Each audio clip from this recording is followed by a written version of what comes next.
que sean tan gentiles, please, 2 minutos por cada intervención, porque tenemos ya encima la próxima mesa. Miren, les voy a pedir a Adri que nos ponga el retweet de Felipe Calderón. Felicidades, Rosario Robles. Retuitea Felipe Calderón al tuit de Rosario Robles que dice: solo tengo palabras de agradecimiento para todos, todas y todos los que creyeron en mí. Siempre confié en que la justicia llegaría y en nuestro poder judicial. A las mujeres encarceladas injustamente les digo que sigan contando conmigo. Ya ven que ahora Rosario Robles se ha convertido en la defensora de las mujeres encarceladas. Bueno, esto se produce el mismo día que la Fiscalía ha dicho que está en desacuerdo con esta decisión y que va a proceder penalmente y administrativamente. Empecemos con Carla Mote. ¿Qué opinas de este retweet de Calderón ante el comentario tan descarado de Rosario Robles? ¿Confirma acaso, querida Carla, que la justicia de plano ya se escoró hacia la derecha o qué está pasando? Pues creo que sí es la conclusión más inmediata que podemos sacar. Hay un hecho innegable que es la necesaria reforma que se necesita del Poder Judicial. Hay muchísimas fiscalías a nivel pues estatal en muchos de las entidades federativas de nuestro país en las que actúan con total impunidad. Te voy a poner un dato que yo recientemente leí y de verdad me pareció muy escandaloso. El fiscal de Morelos, que se llama Uriel Carmona, tiene un nivel de impunidad ante los asesinatos violentos del 99.5%. Es decir, hay una impunidad rampante y eso es algo que se repite en muchísimos estados de nuestro país. Este personaje en particular es execrable, entre otras cosas. Encubrió un feminicidio y pues no sé si recuerdan el caso de la joven Adriana, cuyo cuerpo fue encontrado en Morelos, y esta chica la habían declarado como un feminicidio, cuando bueno, lo atrae la Fiscalía de la Ciudad de México y se llega a la conclusión de que había una colusión ahí entre las autoridades y en particular con este fiscal. Perdón, el fiscal de Morelos declarado que había sido un suicidio. Como hay muchísimos ejemplos de este delito particular que es gravísimo, que es el feminicidio, pero lo pongo como un botón de muestra del Poder Judicial en nuestro país. En la Ciudad de México, afortunadamente, la situación es muy distinta, pero yo sí diría una cosa, incluso todo lo que observamos con esta disputa por la presidencia de la Suprema Corte de Justicia de la Nación, de lo que nos acabamos de enterar del plagio que también se presume por parte de la ministra Yasmín Esquivel, no solo de su tesis de licenciatura, sino ahora también de la de doctorado, nos habla de justo eso que comentabas, el tema de la impunidad y esta orientación hacia la derecha del Poder Judicial en general. Es una cuestión muy compleja, pero yo sí creo que la ciudadanía tenemos que ponerle mucho el foco a este asunto. Y en cuanto a Rosario Robles en particular, y no me quiero extender mucho para no quitar más tiempo a la siguiente mesa, pues es otro de esos casos. Ella, recordemos, pues fue puesta en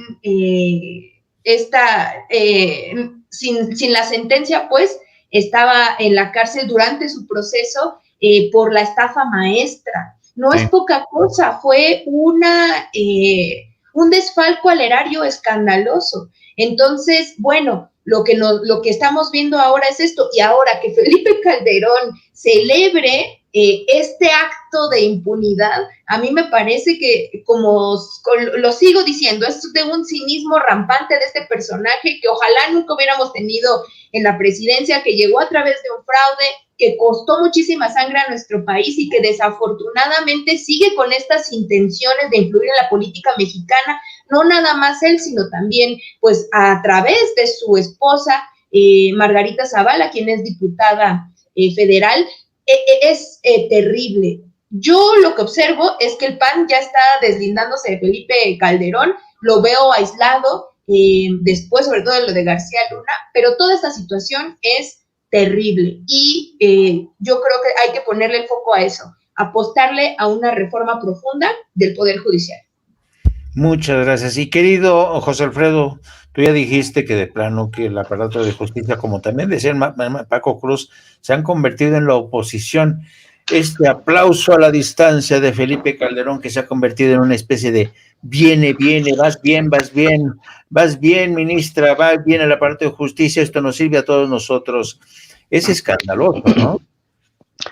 Bueno, en principio yo creo que habríamos de preguntarnos qué tanto le beneficia a Rosario Robles que la persona más desacreditada del momento a nivel nacional la felicite. Buen punto. Sí, entonces yo creo que Rosario Robles ha dicho, no me ayudes, compadre, pues estoy tratando de salir del lodo y tú me vuelves a meter, ¿no? A las tierras movedizas. Eso yo creo, Jaime, compañeros, que lo que muestra es lo profundo de lo que es el PRIANREDE, es lo profundo de lo que hay incluso en esas relaciones que desconocemos, que Andrés Manuel López Obrador siempre nos dijo son los mismos y que mucha gente no lo creía, y ahí está la muestra. Pero también Calderón está tan desprestigiado, está tan demolido, está tan devastado, que como lo decía Carla, hasta el PAN ya lo está haciendo por un lado, que busca ese oportunismo de decir, ay, pues ahorita me aviento un retweet de Rosario que está saliendo, ¿no? Entonces vemos a un Felipe Calderón totalmente ávido de estar en los medios de alguna manera para estar justificando su presencia en los medios, atacando al gobierno, pero caen dentro de un cinismo, como también lo decía Carla, terrible, que dices, no, pues bueno, es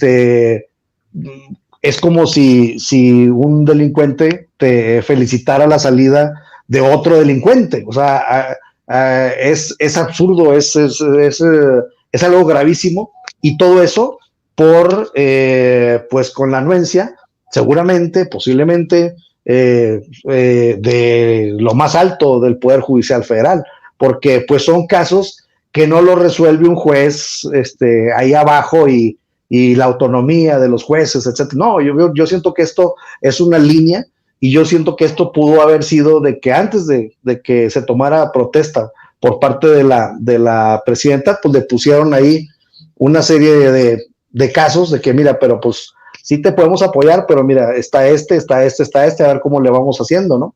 Entonces, a la luz de los hechos, pues hay elementos para suponerlo. Entonces, pues hay que ver cómo se sigue desarrollando el Poder Judicial Federal, pero yo siento que ya es hora de que le plantemos cara al pueblo y vayamos allá afuera de la Suprema Corte a decirle, en el pueblo, decirle, ya nos tienen hartos, lo que se quiere enderezar por un lado, ustedes lo vuelven a enchecar. Entonces, yo siento que es momento de la democratización del Poder Judicial de la Federación, y es el momento de que ya los ciudadanos les digamos que estamos hasta la madre del Poder Judicial Federal. Querido Manuel, ¿tú crees que sí hay el músculo ciudadano para plantarse contra los señores de las togas y decirles, oigan, ya se pasaron 3 rayitas? ¿Tú crees que hay todavía, hay ya ese ánimo en la población? Ha habido, Jaime, desde hace más de año y medio que yo haya percibido, incluso por ahí hice alguna cobertura de un par de protestas, incluso unas que duraron varias semanas, una de ellas frente a al edificio de la Suprema Corte de Justicia, en la que se puede atestiguar claramente cómo sí hay un hartazgo popular, porque aunque sí son organizaciones, es gente que está pues de alguna manera más politizada por parte de organizaciones políticas. El fenómeno era que la gente, los transeúntes que iban pasando, se anexaban y tomaban parte de la protesta, tenían conocimiento de lo que estaba sucediendo. Había casos en específico en ese momento, cuando empezaron todo esto, sobre todo estas situaciones de juzgar a la gente que está en la cárcel por los temas de Pemex, y pienso que sí hay músculo, hay sobradamente músculo. ¿Por qué? Porque simplemente la misma gente que apoya el movimiento, que apoya este cambio, que apoya las iniciativas del presidente López Obrador, pues es la misma gente que eventualmente podríamos estar saliendo a las calles también a presionar de manera ciudadana, con toda civilidad, pero también con toda contundencia, el derecho a tener un sistema de justicia que sea real. Y te lo digo como abogado, y tuve muchos compañeros, soy egresado de una universidad privada de aquí de la Ciudad de México, y entre mis compañeros pues, hay gente valiosísima y fantástica, pero también hay mucha gente que está acostumbrada a vivir de ese tipo de prebendas, tanto en el sistema judicial como en grupos o bufetes de abogados que al amparo del contubernio con la clase política obtenían ganancias brutales, verdaderamente brutales. Ahora ellos se han convertido en consumados detractores de las iniciativas del presidente López Obrador. ¿Por qué? Porque evidentemente se les ha ido cayendo el negocio, ya no es lo mismo que antes, aunque todavía pueden hacer bastante negocio con las relaciones que mantienen con el Poder Judicial, que tristemente nos dedicamos en algún momento, yo ya no lo hago, de litigio, pero cuando lo he hecho, y tantos otros abogados, la verdad es que es asqueante, porque hay ocasiones en las que te das cuenta que ni siquiera era necesario estudiar para abogado, basta con que te conviertas en una persona corrupta, sin escrúpulos, y te dediques a chicanear asuntos como gestorcito ahí afuera de los tribunales, teniendo los contactos adecuados, y esa gente hace mucho dinero sin haber estudiado, incluso en algunos casos. Imagínate quienes sí tienen la oportunidad de haber cruzado una carrera, pero con los contactos correctos, hacen cantidades brutales de dinero defraudando a otras personas y por supuesto valiéndose, insisto, de los contubernios con el Poder Judicial corrupto y deshonesto, que no es en todos los casos, pero tristemente es algo que permea en una generalidad que es de asustar, porque nos coloca como ciudadanos en estado de indefensión. Querido Miguel, pues hemos escuchado que sí hay un hartazgo de la sociedad, que es una estructura que está muy corrompida, francamente, y mi pregunta va precisamente en ese sentido. Hay hartazgo, hay hambre de cambio en el aparato judicial. Mi pregunta ¿es viable ese cambio desde tu punto de vista? Es que pasó como con Franco, ¿no? Que Franco se fue, pero dijo, lo dejo todo atado y bien atado. Entonces, pues el orden constitucional, el orden legal de este país lo dejaron hecho muy a modo para que no fuera tan fácil dar pasos hacia atrás o deshacer lo hecho, ¿no? Deshacer los nudos. Entonces, una de las cuestiones en las que lo vemos es el INE, por ejemplo. Para reformar al INE, lo que está costando, y también lo que costaría reformar el Poder Judicial. Hay cuestiones que eran muy sutiles, pero que que tuvieron muchísimo tiempo, muchísimas décadas, para armarlas muy bien y dejarlas a modo, para que costara muchísimo trabajo revertir lo que ellos habían dejado hecho, ¿no? Entonces, ¿a qué me refiero? Pues a que las leyes en México caminan en efecto muy lentamente, la impartición de justicia camina muy lentamente, igualmente hay muchísima corrupción, pero todo eso se volvió sistemático. Todo esto no son cuestiones aisladas, sino que se volvió casi identitario de estas instituciones. Entonces, pues todo está hecho a modo de los que sí se fueron del poder, pero se fueron riéndose porque nos hicieron la maldad de dejarnos todavía a sus amigos en el Poder Judicial, a sus amigos en la autoridad electoral. Y eso es lo que pues todavía es otra parte del cambio, que a lo mejor no lo tuvimos tan presente a la hora de decir que ya habíamos por fin llegado al poder, el pueblo había llegado al poder, pero no del todo, y ahí es donde nos acordamos, ¿no? Entonces, pues el siguiente paso o el paso más viable, que no garantiza nada, pero que a lo mejor puede ser por lo pronto pues un poquito más, una vía un poquito pues más halagüeña sería la presión social, sería hacer protesta tras protesta tras protesta, que las hay, pero no tan multitudinarias, ahí por ejemplo en la Suprema Corte, pero ya una protesta sistemática ante este hartazgo social. ¿Por qué? Porque no tenemos ninguna injerencia como ciudadanos nosotros en la elección de las autoridades que imparten la justicia, ni tampoco de las autoridades electorales, y por eso a veces es un poco frustrante, y por eso es que pues hay que tomar por lo pronto pues esa vía de la presión social, obviamente pacífica, porque pues desgraciadamente a la hora de ir a las urnas nosotros no tenemos pues nada que pueda influir de una manera así fehaciente en los que imparten la justicia. Entonces, pues sí, la presión social, lo mismo que se hizo en cierto momento para